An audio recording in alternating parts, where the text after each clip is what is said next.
Bienvenidas y bienvenidos a la programación Aprende en Casa. Es un gusto para nosotros acompañarte en una experiencia más de aprendizaje, estar juntos en esta nueva forma de compartir conocimientos. Deseamos que la programación sea útil para ti y que también sea de tu agrado. Nuestro objetivo en cada programa es acercarte a los contenidos de las asignaturas y áreas de tercer grado. Ahora en casa y con la proximidad de la familia es muy necesario practicar la tolerancia con los demás. Para lograrlo es fundamental tener empatía con quienes nos rodean. Como lo dice un refrán, creo que todas y todos lo hemos vivido alguna vez en nuestra vida. Ponerse en los zapatos del otro, no hacer lo que no queremos que nos hagan. Además, es una excelente oportunidad para practicar el aprendizaje colaborativo en casa, reforzar lo que aprendamos día a día y comprobar que para llegar al conocimiento hay muchos caminos. Ahora mismo estamos transitando por uno muy importante, desde casa y con nuestras familias. Para eso, la Secretaría de Educación Pública ha concebido Aprende en Casa, donde continuarán con sus estudios desde el hogar. En esta nueva forma de aprender es muy importante ser disciplinado y cumplir con los horarios de clases. Recuerden preparar y enriquecer su carpeta de experiencias de cada sesión, pues de regreso a la escuela servirá para su evaluación. Debemos tomar en cuenta que para estar sano es recomendable estar activo. Aprende en Casa tiene algunas recomendaciones de pausas activas. Con las cápsulas de Suma Minutos fortalecerás tu salud física y mental. Así es, regresar bien preparadas y preparados a sus escuelas es sumamente importante y estas lecciones serán de mucha ayuda. Pero recuerden que la paciencia de ir compartiendo todo lo aprendido forma parte de las herramientas valiosas en este proceso. Y bueno, empecemos. Les proponemos reflexionar sobre un tema muy interesante, la autobiografía. A diferencia de las biografías, en donde un biógrafo escribe sobre la vida de otra persona, en la autobiografía el autor escribe sobre su propia vida. Muy interesante. ¿Qué les parece si vemos el video Una autobiografía para aprender más del tema? ¡Sí! ¡Veámoslo!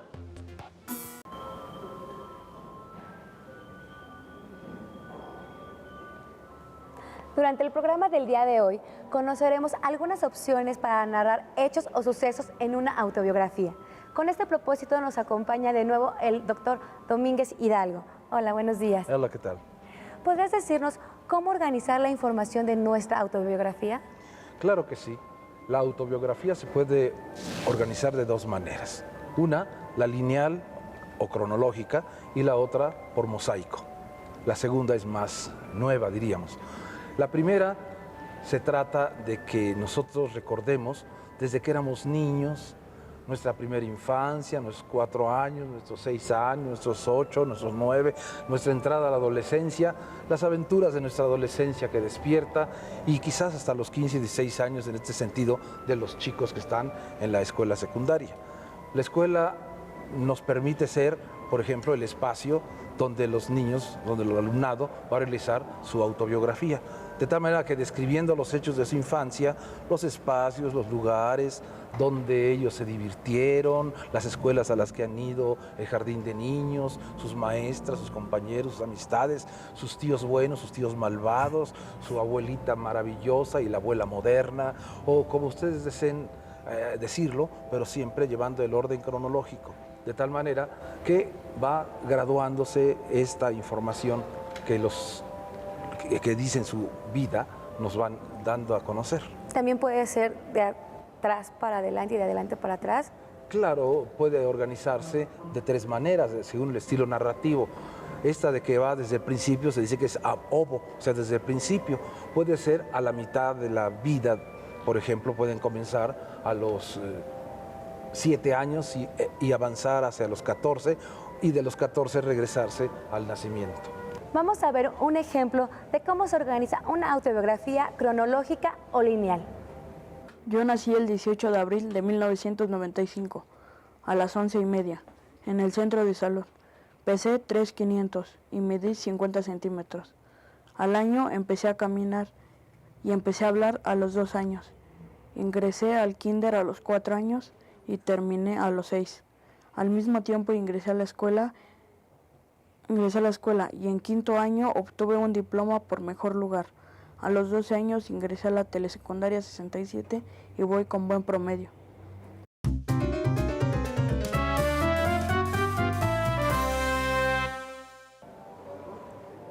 Doctor, ¿podrías explicarnos en qué consiste la estructura de mosaico?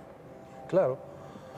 Esta es una estrategia más actual, una estrategia creativa, la elaboración de un mosaico que consiste en segmentar toda nuestra vida, diríamos, esa cronología en elementos de tiempo donde pueda uno dedicarle toda la escritura posible a profundizar en ese momento. De tal manera que, por ejemplo, pueden hacerse cuatro mosaicos. Uno, por ejemplo, donde se hable de cuando estuve en el jardín de niños. Otro mosaico en el que se hable de mi nacimiento, mis padres, mis orígenes. Otro mosaico en el que diga mis inicios de la adolescencia. Y otro mosaico en el que recuerde, por ejemplo, su salida de sexto año. Obviamente la palabra mosaico no implica solamente la escritura, sino articular los mosaicos, es decir, en cartulina, cortarlos en cuadros, no sé, de 12 centímetros, y entonces ahí anotar todos los elementos para combinarlos, de tal manera que se presenten a todo el alumnado y todos puedan pasar a leer la biografía en mosaico, adornada, por supuesto, con las fotografías adecuadas o que les gusten a los chicos. En ese caso, el mosaico es una estrategia creativa que tenemos consignada, por ejemplo, en mi libro Estrategias de Creatividad para la clase de español. Perfecto. Pues acompáñenos a ver un ejemplo de un relato que usa la forma de mosaico. Este cuento llamado Medio Cielo, mi mamá me lo leía en las noches. Cuando fue mi salida de sexto grado, la hicieron en un salón donde las chavas iban vestidas con un vestido color rosa y los hombres de traje negro. Bailábamos un vals con la canción del guardaespaldas. Después, en el salón nos dieron de comer crema de nuez y pollo a la naranja y de postre pastel. Y por último empezó la diversión. En esta foto iba en la primaria, tengo 7 años y en la telesecundaria de mi primer grado, el director Joel Sartillo me mandó a llamar a su oficina y me comentó que yo quería participar en la grabación de unos programas para la asignatura de español. Me emocioné bastante al saber que iba a salir en televisión, pero me dio tristeza porque solo iba a salir para las telesecundarias. Lo bueno de todo esto es que me van a regalar una copia de los programas que grabé. Cuando era bebé, era muy tranquila. Tan tranquila que me comentaba mi mamá que parecía que estaba muerta, pues no lloraba y ni daba lata. Nada más hacía unos pequeños quejidos, pues para que me cambiaran el pañal y me dieran de comer. En esta foto tengo 6 meses y pues era la consentida de casi todos porque estaba chiquita. Esta muñeca apenas me la regalaron en una fiesta infantil.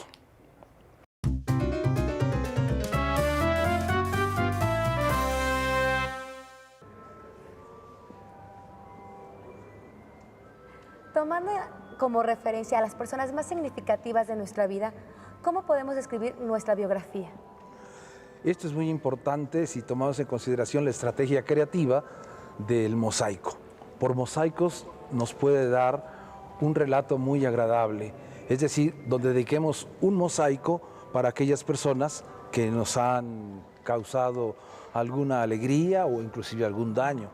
Por ejemplo, el mosaico puede estar referido solamente a su padre, mi padre, o puede ser mi madre, o puede ser los dos, mi padre y mi madre, o mis padres.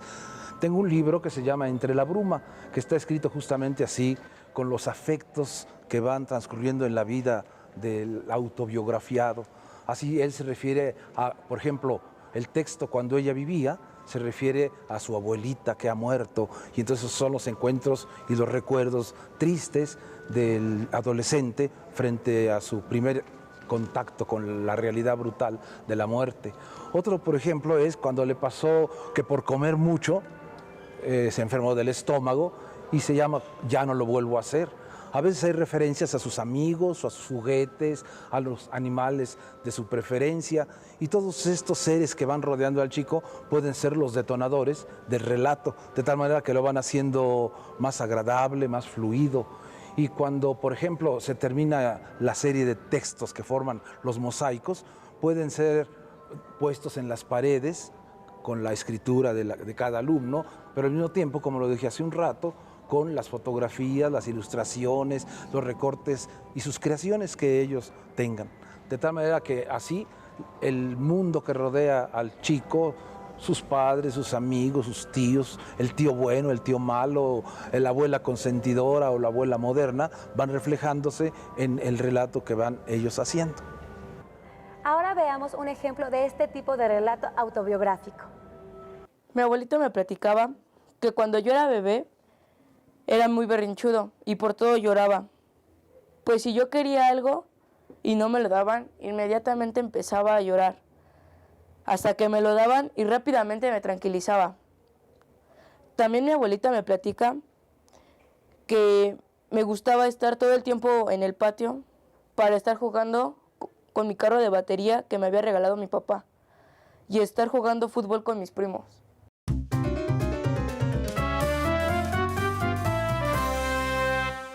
Una vez que hemos escrito nuestra biografía, ¿qué nos recomienda para darla a conocer?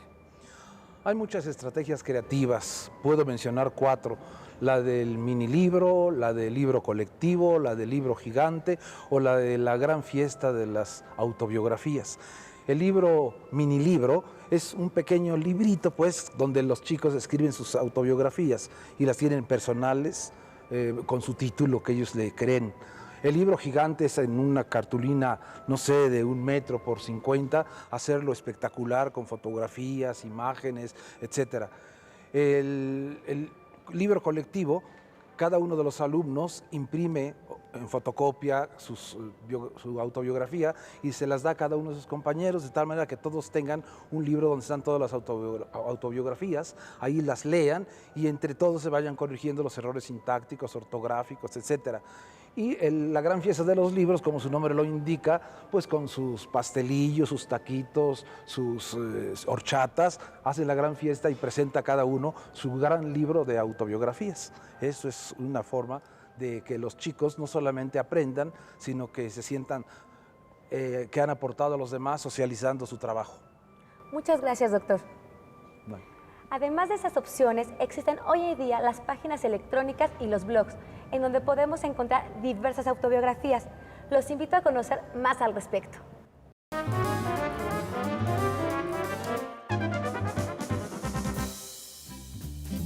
Un blog, también conocido como bitácora, es un sitio en el que cualquier persona que tenga acceso a Internet puede publicar textos e imágenes propios o compartirlos de uno o más autores. En general, el blog se utiliza como un diario personal en línea, es decir, su autor escribe y publica lo que piensa y le sucede cotidianamente. La mayoría de los blogs permiten a sus lectores añadir comentarios que pueden ser leídos por el propio autor del blog y por los otros lectores. Así es posible establecer un diálogo. Para encontrar más información sobre cómo crear tu propio blog, puedes consultar la guía Aula de Medios sobre el uso del navegador de Internet para crear y publicar un blog, o visitar las páginas web que aparecen en la pantalla.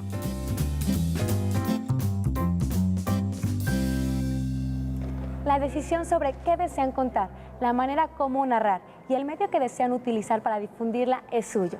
Es el caso de Alejandro Aura, poeta y dramaturgo mexicano, fallecido el 30 de julio de 2008, quien eligió contar los últimos episodios de su vida en su blog. Ahí podemos leer y escuchar en su voz esta despedida. Despedida. Así pues, hay que en algún momento cerrar la cuenta, pedir los abrigos y marcharnos. Aquí se quedarán las cosas que trajimos al siglo y en las que cada uno pusimos nuestra identidad. Se quedarán los demás, que cada vez son otros, y entre los cuales habrá de construirse lo que sigue. También el hueco de nuestra imaginación se queda, para que entre todos se encarguen de llenarlo.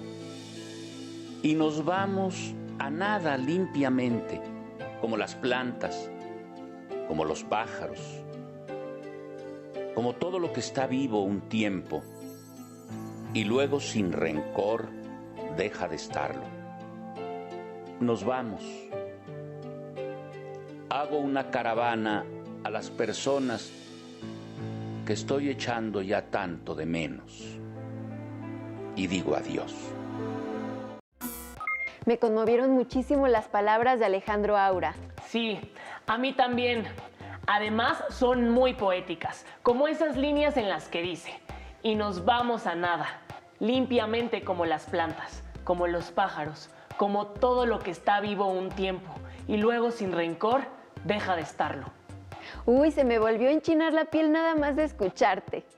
Como vimos, una autobiografía nos permite reflexionar sobre nosotros, poner a trabajar nuestra creatividad y ser, por medio de la letra escrita, los protagonistas de una historia para contar a otros. Y tiene varias maneras de contarse, no solo como la hemos vivido, sino como la queremos narrar para que sea atractiva. ¿Saben? Me dieron ganas de escribir mi autobiografía. ¿A ustedes también? Pues manos a la obra. Antes de que se pongan a escribirla, les recomendaré algunas preguntas que les pueden ayudar a pensar en la forma de empezar su autobiografía. ¿Qué pasajes de su vida, personas, animales y objetos consideran más importantes para incluirlos en su autobiografía? ¿Qué estructura seguirían para escribir su propio relato? ¿Qué estrategia elegirían para hacer pública su autobiografía? ¿Por qué? ¿Qué importancia tiene para ustedes escribir su relato autobiográfico? En anteriores programas les hemos compartido algunas preguntas que también podrían servirles en esta ocasión para crear su autobiografía. Por ejemplo, podrían reflexionar sobre: ¿qué les pareció lo que aprendieron? ¿Por qué es importante hacer una autobiografía? ¿De qué podría servirles? Estas preguntas tienen el objetivo de reforzar lo aprendido. Podrían buscar autobiografías en algún libro que tengan a la mano para considerar algún estilo personal u otros elementos importantes para escribirla. Una vez que se aprende algo, hay que reforzarlo. Y eso se puede hacer de muchas formas. Por ejemplo, platicando con la familia sobre lo que aprendimos. También enriqueciendo la carpeta de experiencias que será la base de su evaluación cuando regresen a la escuela. Pueden planear su autobiografía y pensar en cómo escribirla y en qué medio darla a conocer. Les recomiendo que utilicen la paciencia en este proceso para que tengan una lista ordenada de eventos importantes de su vida. Es posible que conforme escriban tendrán dudas, para lo cual pueden consultar su libro de texto u otros recursos como los que presentamos en el video, o bien cuando regresen a clase apoyarse con sus compañeras o compañeros y desde luego con su docente. Ahora que están estudiando desde casa, podrían preguntarle a su familia datos de su vida personal, cuando aún eran muy pequeñas o pequeños y no lo recuerdan. De esta forma y con un poco de creatividad lograrán crear una narración mucho más interesante. ¿No les parece? Nuestros mejores deseos para ustedes. Recuerden que muy pronto volveremos a acompañarlos en un programa más de Aprende en Casa. ¡Hasta pronto!